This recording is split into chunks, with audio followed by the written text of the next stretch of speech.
Hello and welcome to this physics video on molecular speeds. You'll notice it's asterisked right over here, which indicates that this is a little beyond introductory physics. But we're going to do it anyway, and we are following basically the outline and content of Young and Freedman's University Physics. And we have been going through this for about 7 years. I've been working through videos on this, maybe even longer, actually. Yeah, probably longer. But anyway, well, I've been working on it longer. That's not important right now. So molecular speed. So in previous videos on chapter 18, we've more or less assumed that every molecule, every atom, that they were basically moving at the same speed. But this is not true, unfortunately. Not all molecule speeds are the same. And so there is what's called the Maxwell-Boltzman distribution function.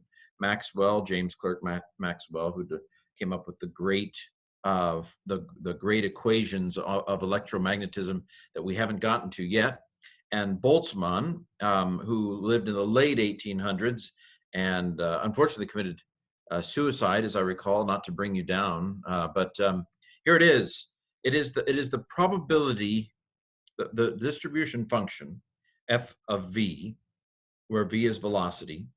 The distribution function gives us the probability of finding a molecule in a particular speed interval from v to v plus delta v plus dv in a small interval at a certain temperature. Now here it is. What a monstrosity. Now they don't in this, even though this is a huge introductory text, right? What is it, 1,500 pages? This huge introductory text does a lot of stuff, but it's not messing with the derivation of this. You're going to have to take an upper level course in statistical mechanics or something, to get to this. But basically f of v, which is this probability function, where v is the velocity, the probability of finding a velocity in a certain range, v to v plus dv, in infinitesimal range, is 4 pi times the mass over 2 pi kt, where k is a constant and t is the temperature, which is constant, to the 3/2 powers, which means cubed, and then you take the square root of it, times the velocity squared, times e, which is, of course, 2.718281828, one of those magic numbers that God has built into the creation, e to the minus mb squared over 2kt power. Wow, that is something else. But this formula here tells you the probability, which is a pure number. Basically, it amounts to the number of molecules per meter per second. Anyway, the number of molecules you're going to find in a particular meter per second interval. Okay, that's beyond me. No wonder it's asterisked. Here is the Maxwell-Boltzman distribution function, however. So basically, there are a number of features to this. You can notice that, so T1, T2, T3, these relate to a particular temperature. So at a particular temperature, this is the distribution of the velocities. And you can see that there's a peak. There is kind of a maximum, a highest probability. So if you were to guess, I found a molecule over here at T1, how fast is it going? Well, the highest probability is that it would be going that fast, V maximum, or V, the most likely V. And you notice it flattens out, right? So you get in other words, the probability of speed becomes wider. This one is thinner, so you're going to have a lot of molecules at this particular velocity. But as the temperature goes up, you'll notice that there's more velocities represented, and a lot of velocities represented here. So there's a few velocities where it's very likely the molecule is going to be at that velocity. And as the temperature goes up, there's a wider distribution of velocities that it's probable you'd find the molecule moving at. So basically, here is the interpretation of the diagram. So the peak, what's the peak? Pike's Peak, there's the peak. The peak is the most probable speed of a molecule at a particular temperature, VMP, the most valuable the most valuable velocity, the most probable velocity. That's the peak. And of course, since you know calculus, right? If you've gotten this far in the physics textbook, probably you've already had Calc 1, I would guess. And so the change of that probability per velocity, the point is where it goes around, right? That's the typical maximum in calculus. And the slope at the maximum is going to be 0 because that's where it turns. So the most probable velocity is where the df/dv, the change in probability per velocity, is 0. That's going to be where it happens. That's calculus. As the temperature increases, this is stuff I've already said. As the temperature increases, the average molecular kinetic energy increases, and the most probable speed increases. So there's more, and it makes sense that there'd be more kinetic energy as the temperature increases, right? Because you got more motion. That's what increase in temperature really is about, right? The increase of the motion of the increase of the kinetic energy of the molecules. That's what increase in temperature is. And as you saw, the curve flattens at higher temperatures. So you have the most probable speed increases, yes, but you have molecules distributed over a wider variety of velocities. Now, the area under any section of a curve is the fraction of total molecules with speeds in that range. And of course, if you take the whole thing, it's 1, right? Because every molecule's got to be at some speed, right? No molecule is ever at absolute 0. And there's a point where it's not going that fast either. And so the total area under the probability curve is 1 because there's a 1 out of 1 chance that it's at some speed. But each little curve, each little area under the curve gives you the fraction of the total probability, a fraction of the molecules under that particular range. Okay, so the number of molecules in the range V to VdV I've kind of rearranged the order of things in this section. And so this is actually the leadoff hitter in this section on molecular speed. So as I've tried to understand this particular formula, the way I've conceptualized it, let's go ahead and divide both sides by dV. What we get is dN dV equals the total number of molecules times the distribution function in the molecules in a particular meters per second. And of course, that's the infinitesimal increment. So the change in the number of molecules per unit of velocity is going to equal the total number of molecules times the probability function. So basically, as the probability, changes, we've got the chart where, as the probability changes, the change in number of molecules changes as well. And so they kind of relate to each other. The probability and the change in the number of molecules, they're proportional. And the proportional, the constant is the total number of molecules. So you take the total number of molecules, you multiply by the probability distribution at a particular point, and you've got the change of number adding that increment of velocity. Anyway, so here you have a formula that the section starts off with, and I think that's how I'm conceptualizing it. Okay, so what about the average velocity? How do we find the average velocity? So not the most probable velocity, but kind of the average velocity that they're at.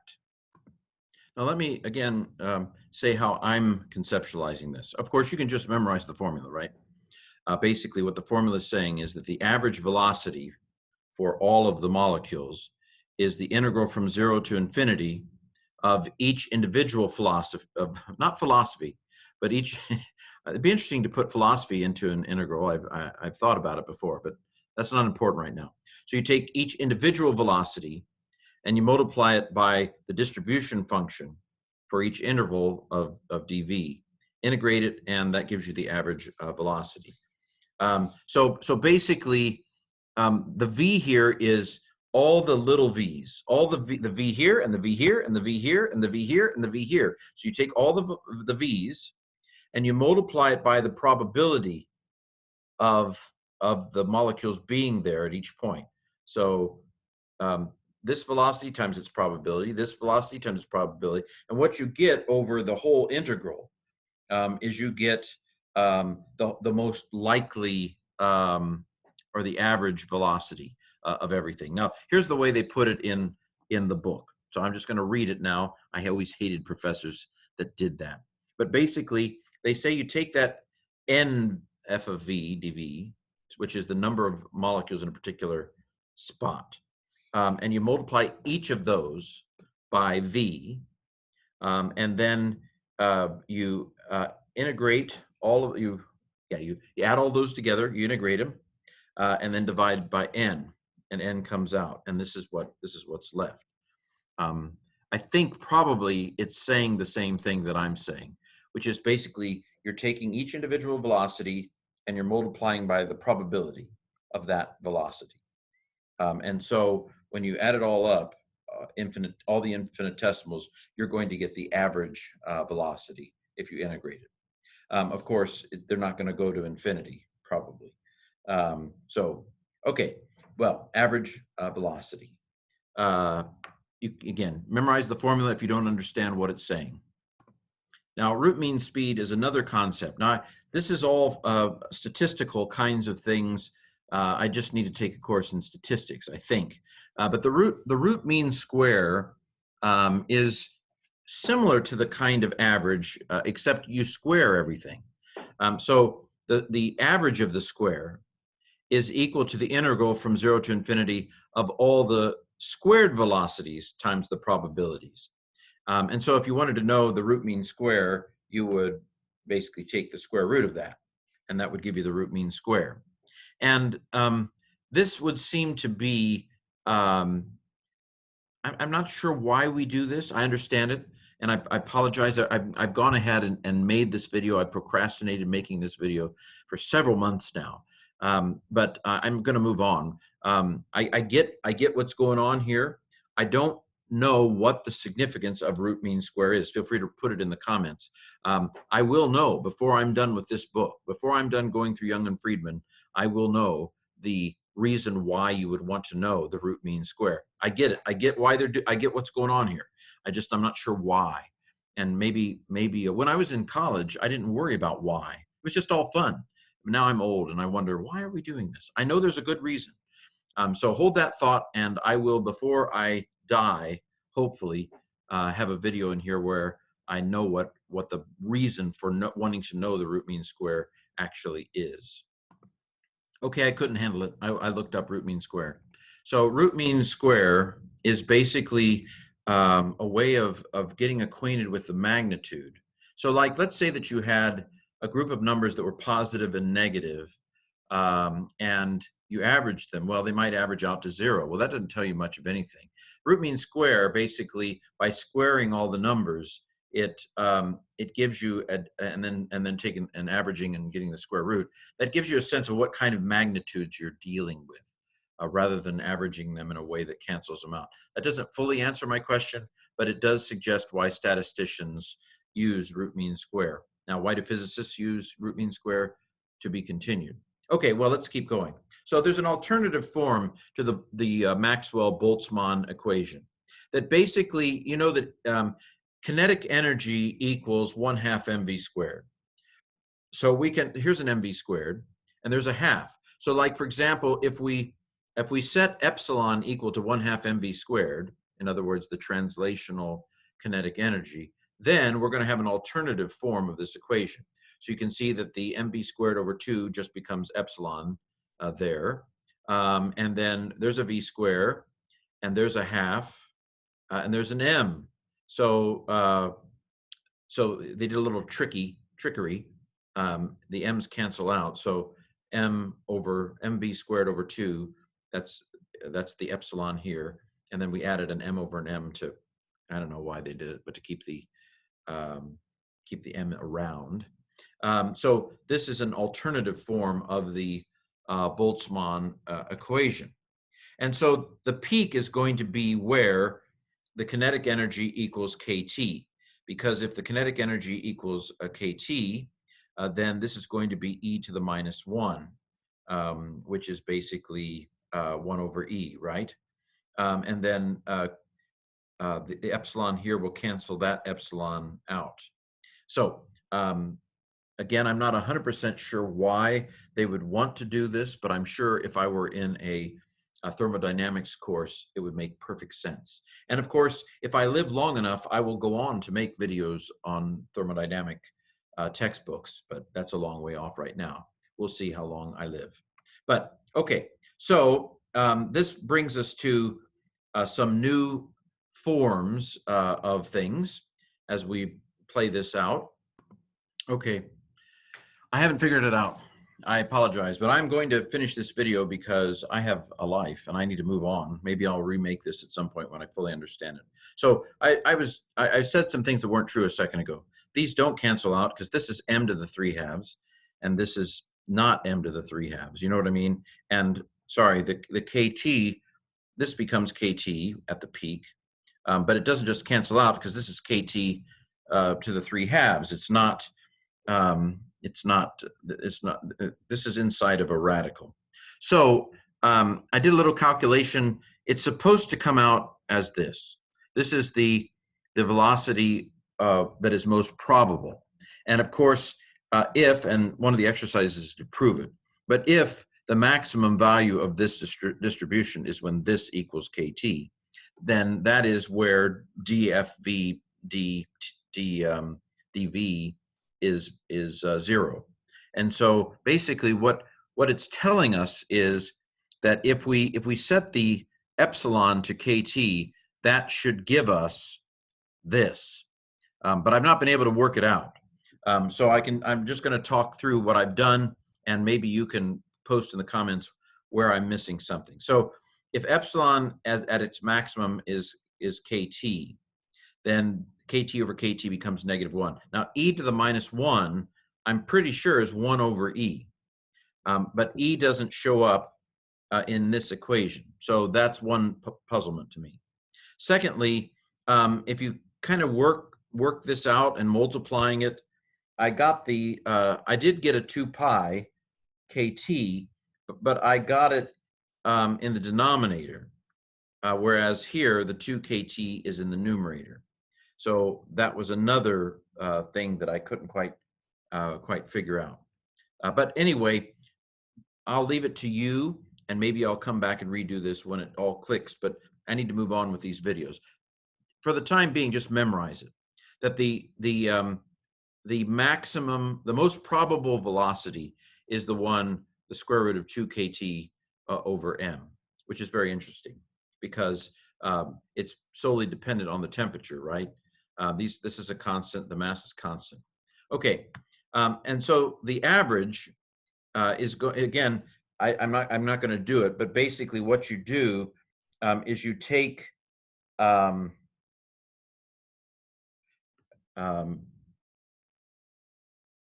you substitute in the whole equation into that V average equals the integral from 0. So basically, you take the integral of this monstrosity, and it comes out this. Okay, I'm going to trust you. If I had more time in my life, I would do it. So these are simplified expressions for the most probable velocity of a molecule and the average velocity of a molecule. And then if you continue on our merry calculatic way, we would end up with this as the root mean speed for it. Okay, well, that concludes this molecular speed section. And I feel less happy about it, I think, than any of the videos I've ever done. But maybe I'll redo it when I have time to dig into it a little bit more. There's a little bit more in the last 2 paragraphs of this section about liquids, because of course we're talking about gases here so far. But the next section is on phases of matter. We're going to talk a little bit about equilibrium between molecules that are coming from the liquid into the vapor phase and those who are going from the vapor phase back into the liquid phase. So the fun continues with phases of matter. And of course, eventually we'll get to this, we'll get another chance in my universe at some of these things when I get to them in chemistry. So I give it a shot. This is September the 14th, 2019 when I recorded this. May the knowledge continue.